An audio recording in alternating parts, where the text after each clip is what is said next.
So can you just update us on the COVID cases which has come out today and how the situation? Yes, we had 6 more people who have tested positive, and these are people who have come back from different parts of the country.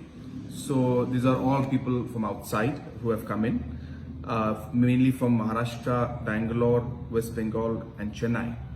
So with these 6 new cases, we have total 27 cases. Out of these 21, 12 have already recovered and 1 deceased, and 14 are active cases.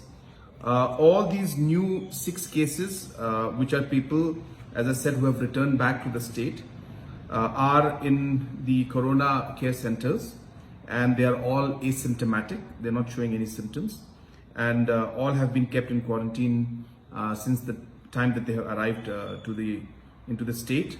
And based on the very rigorous testing protocols that we have, which is a 3-layered testing, which is thermal scanning and then the rapid test, and of course the golden standard test, which is the PCR test, we were able to identify these people, and they have been kept in Corona care centers.